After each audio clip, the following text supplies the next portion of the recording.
I'm here tonight to tell you about a father who loved his son and a son who loved his dad. The way this story is going to unfold for you is a little bit different because I want to bring it to now. You see, a dad would go home and he would go by the school, and every now and then he would pick up his son and say, "Son, why don't you go to work with me?" The boy loved that. And when his dad would just come and pick him up, he was the happiest boy ever. He knew that he would get to spend the afternoon with his father at work, and he would get his coat and they would walk, and he would bring hot chocolate for his son, for it's really cold, and they would go through. But this boy was different. This boy would see things. This boy wasn't normal. And when they were walking one afternoon going to where dad worked, this boy would notice things that other people wouldn't notice. He see things other people wouldn't see. He sees a man in a bathrobe in the middle of the street who's yelling at a second-story window. He sees a woman who's very angry at him and doesn't really want to hear what he says. This boy, as the rest of the world hustles by, he slows down. He sees the hurt and the pain. He sees the anguish and the sorrow. He sees the window close and a desperate man trying to get his back. What he did doesn't matter. That he hurting is all that matters. And this boy would see these things. His father rushes and gets him by the hand and says, "Let's go, we'll be late."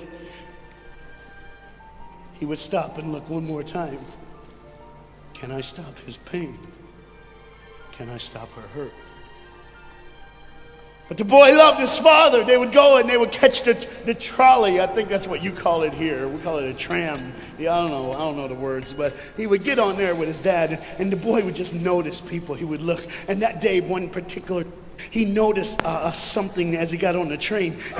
To explain something, as you can hear, there's a train coming, and I got to get through this before the train gets here. He saw a man, he saw a woman. He saw that the man seemed very happy and the woman seemed very sad, and he couldn't understand why they could be together and one be happy and the other be sad. He couldn't understand that, but the little boy knew that there was something wrong. He had this feeling, this instinct that was amazing, how he cared for other people, but he loved none other than his father. He knew his daddy loved him, and as he watched the world and their hurt and their pain, he knew that he would always have a father. But even notice this, I need you to understand as you hear this story and get involved in the life of this man and his son, I need you to notice that there's no mom. As they walked through the woods, the boy would say to his father, "Dad, what will I do when I grow up? What will I get to do? Will I get a cool job like yours? How will I work?" He said, "I don't know, but I want to change the world. I want to do something great. I want to do something wonderful. I want to help people. I want to do something that could change the lives of anyone. I just want to be that great. I just want to do something good." And as he walked with his dad would say, "Son, you will be great. You will be awesome. You will change the world. Your life is going to be incredible." There was a train coming. There's always a train coming. The train is called life.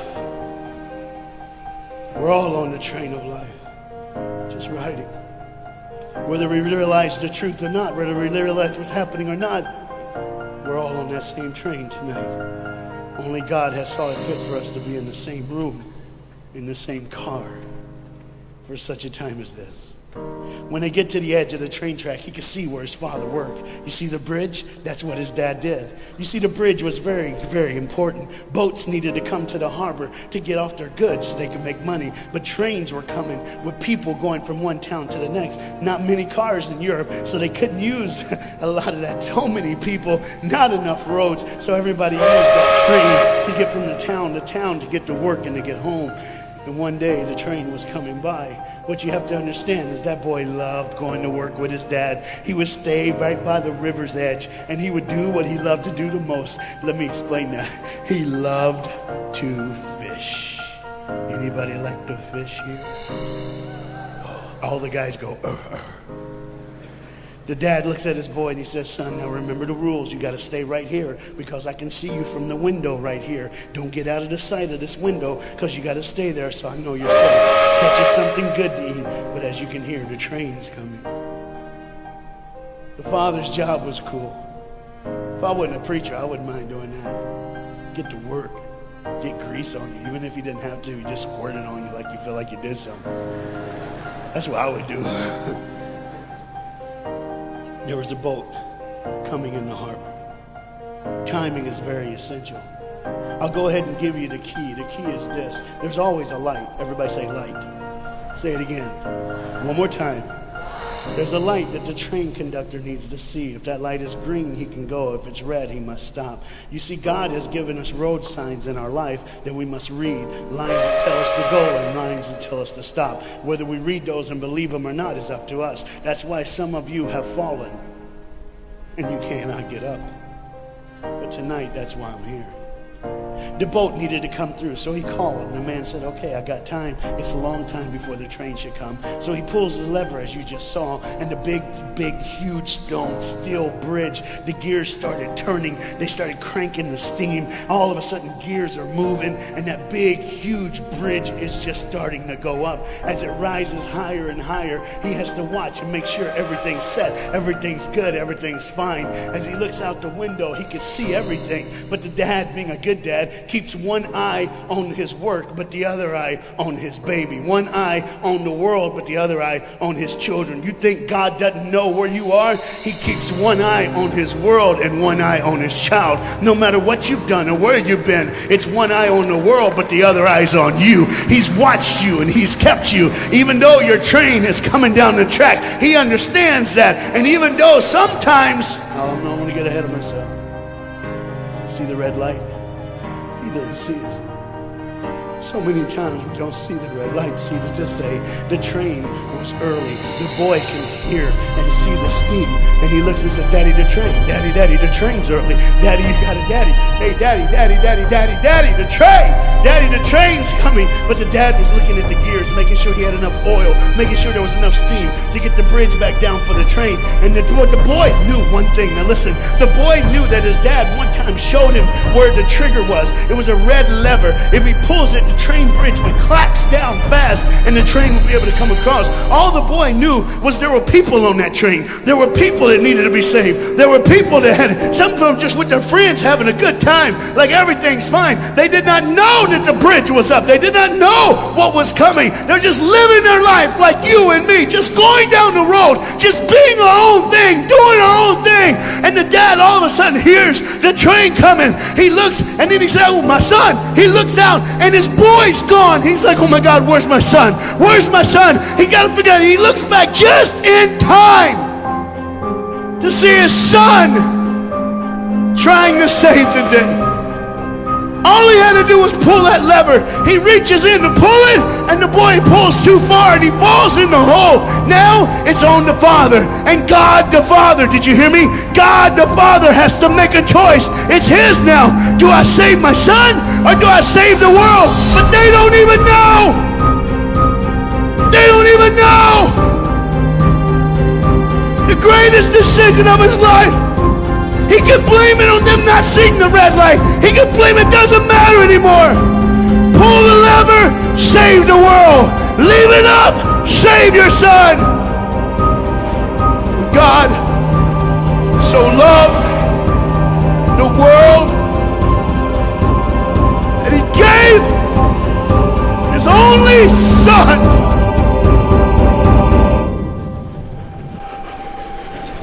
Whosoever believes in him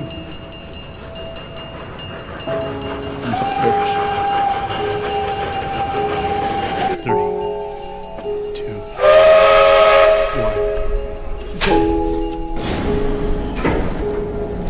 1. And they didn't even know. They never would know. They didn't even know the train goes by. It's fine. Everything's cool. The bridge is down. Just like always. It's always going to be down. Are you hearing me tonight? He gave his only son. For God so loved the world that he gave. And you know what's amazing? I wonder what God did right when his son died on that cross. When he breathed his last breath, when he took that breath and he breathed and it was over. Here's what the Father would have looked like. They didn't even know, just trying to think of their life, just trying to figure out what they're going to do next. Just thinking about the person they're going to see, the people they're going to hang out with. Just trying to be just loving, caring. Doesn't matter if you're blind. Doesn't matter if you're putting on a little more makeup, trying to look pretty for somebody, or just wearing another mask. It doesn't matter. God gave his son for you. What will I do when I grow up? Where will I go when I grow up?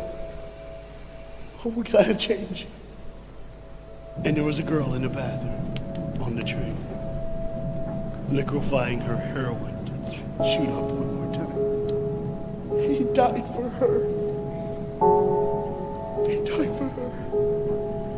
But in one moment, are you listening? In one moment, as the Bible says, everybody gets a chance. In one moment, to see the look of the Father when he knows when you realize what he did for you, when you realize the sacrifice, when you realize he let his son die so that you can live, when you realize what he did, no matter what you're doing, no matter where you're at in this life, no matter what you're a part of, you gotta stop.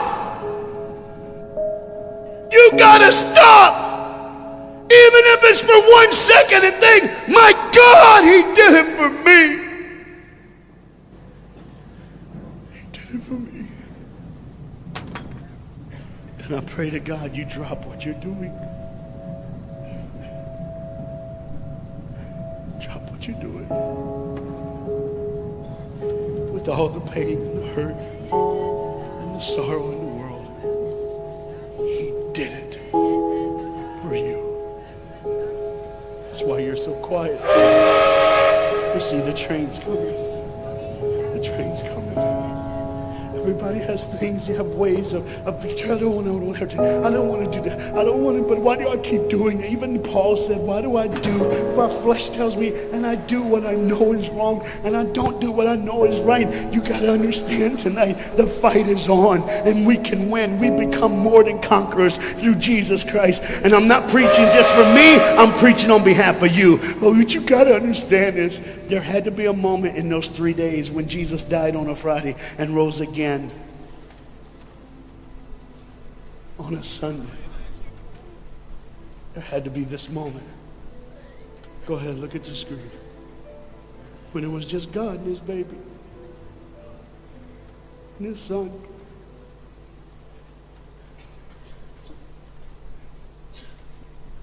Every sin that's ever been committed in this earth is rolling through your mind right now. I'm here to tell you that as the sun sets in the afternoon, the sun will rise again. And when the sun rises again, you cannot change your past, but you can change your future. You see, it's always a different day. One day someone lives, the next day they die, the next day you wake up and you're still living. You're like, why am I going to live? Why does this have to be my turn? Why can't I? You can just preach. I could have stopped, but I need you to see the whole picture here.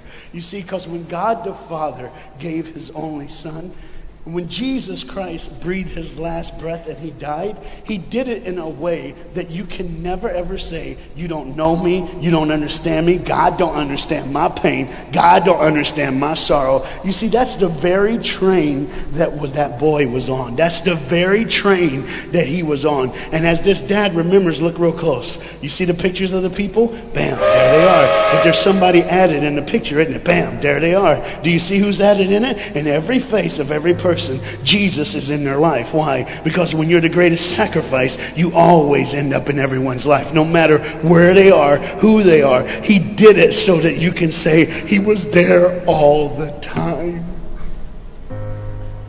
waiting patiently in line. Jesus Christ was there all the time. And the train keeps going. The train keeps coming. Train keeps moving. People keep living and people keep dying. And God the Father just watches it all. One eye on the world, the other eye on you. Some of you are starting to figure it out. You're like, what is he looking for? Just one girl. Because see, the whole horrible day, God only had his eyes on one person. And it was just a day on the street corner. And he walked by, saw a girl with a baby.